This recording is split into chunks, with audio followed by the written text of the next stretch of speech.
morning, everyone. I am so happy to see you today. I'm Everett Cody, and now we're ready for the first of the second series of posts for the American History textbook, History Alive, the United States for Industrialism, interactive notebook. Now, we're on YouTube.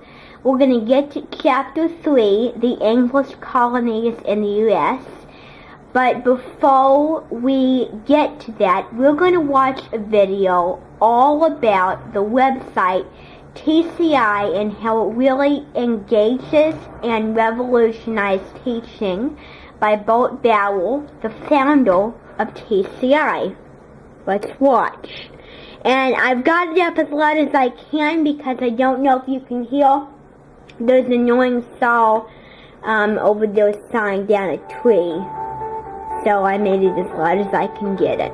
Hi, I'm Bert Bauer. I'm the founder and CEO of TCI. Thanks for taking this time to watch the video to learn about History Live, the United States through Industrialism. Before we begin, I want to remind you that TCI is not like a traditional textbook program. We don't just give you a textbook, some worksheets, and then you've got to lecture to the kids all day about history. No, this program is truly hands-on and minds-on.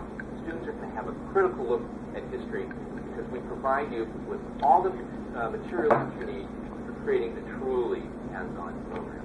That's why TCI has boomed across the country in the last 20 years. Teachers are so thankful to finally have materials that are created by teachers for teachers. Let's take a closer look at the program now. We believe the best teaching carries great content, meaningful technology, interactive classroom experience. Districts that implement TCI have improved test scores and heightened student engagement. Each lesson has an activity centered around one of these 6 teaching strategies to set the environment for active learning. Now it's time to step into a TCI classroom and see some of the magic that we bring to the classroom to really bring the learning of history alive. These are the kinds of activities that you're going to soon, hopefully, be doing with your students. This visual discovery activity on the presidency of Andrew Jackson begins with a preview. So students take their interactive student notebook, they open up to the lesson on Andrew Jackson, and this begins with a song. You probably know it well, The Hunters of Kentucky. And this is a backwoods Kentucky song that's very different from the kind of campaign song that Washington, Jefferson, and other Federalists used prior to this groundbreaking presidency of Andrew Jackson. In this activity today, we're going to examine a series of images from the presidency of Andrew Jackson to learn about how democratic his government was. What's going to happen in here is you're going to analyze these images to assess how well he promoted democracy. Let's take a look at this painting. All right?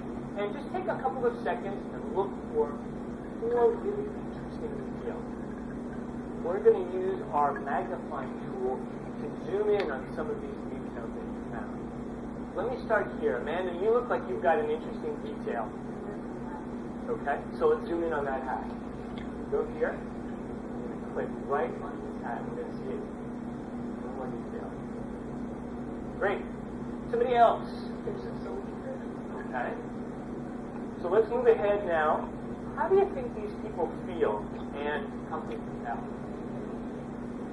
Now that you've seen how students learn about the Jackson presidency and the visual discovery activity, it's time for them to get to work. So they'll get out their interactive student notebook, and the processing prompt for this activity is a Hero Wanted poster of Jackson, where they put both the positive impact and some of the negative impact of the Jacksonian democracy. This is really going to challenge students to use their higher order thinking skills and their multiple intelligence. You can easily see how we're correlated to your state standards on our website.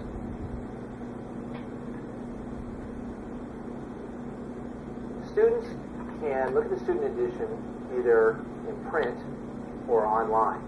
They also have a print version of the interactive student notebook that they're going to use to record, analyze, think about all of their history. We're going to start by looking at the features of the student edition. This edition was written by a single author, Diane Hart, who was both a teacher and a Woodrow Wilson Fellow. And she starts every chapter with an essential question. If you're learning about political developments in the early republic, for example, how did the Federalist and Republican visions of the United States differ? And she really gives students the answers to that, both written and in the rich primary sources, which are on every single page. Additionally, at the end of every chapter, we have a reading further, which is really like a Smithsonian magazine article.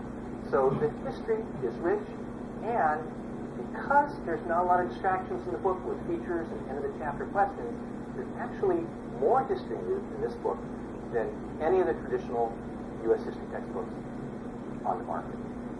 One of the most popular parts of the TCI program is the interactive student notebook. Every student will complete one of these. They have a preview assignment, which will connect to prior learning. They will also have reading notes, where they will use a graphic organizer to record the main ideas of what they read.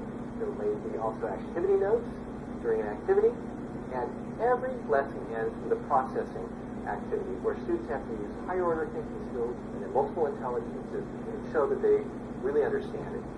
This interactive student notebook will follow them around all year and maybe even beyond, long past when they have their hands on the student edition. It really is their portfolio of learning. Now let's take a look inside the online student subscription. Here's the student text. Students can select text to be read to them. During the campaign, both sides hurled accusations at each other.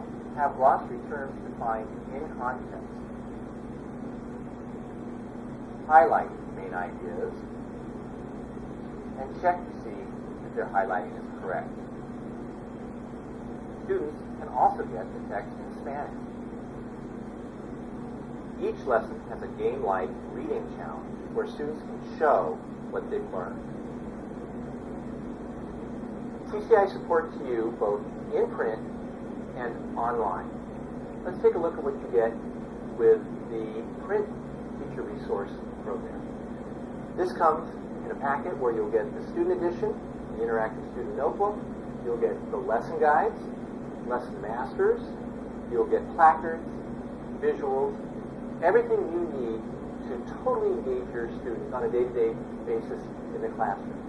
If the internet goes down or if you don't have internet connection, this print teacher resource program will be all your needs. However, if you use the online teacher subscription, you're going to get more flexibility and more pizzazz in your teaching than you could ever imagine. Let's take a look at that now. Here's your list of lessons. We'll look at Lesson 14. To prepare for this lesson, you should watch the short video, then open up the classroom presentation. You can easily customize the presentation, make it your own, add text, edit slides, add images, and more. You will also want to look over the procedures, materials in English and Spanish, differentiating instruction, and enhancing learning for teaching each lesson. When you prepare for the assessment, you can use PCI's assessment.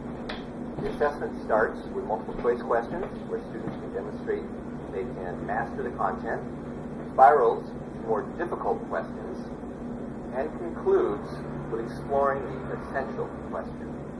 You can also build your own assessment. You can add to the question bank, or you can make up your own questions. Earlier, we showed the student text and reading challenge. Now, let's dive into a few more features teachers have with students. You can assign reading challenges here. You can instantly review your students' reading challenge scores, either individually or as a class, to see where students need further instruction. Thanks for taking the time to consider TCI for your middle school students. I promise you one thing. If you adopt TCI, it's going to totally reignite your passion for teaching.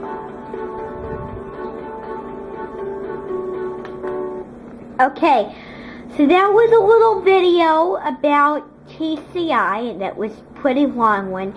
I'm going to stop the flip for right now, and when we come back, we will look at the English colonies in North America, which is Chapter 3. Goodbye, bloggers.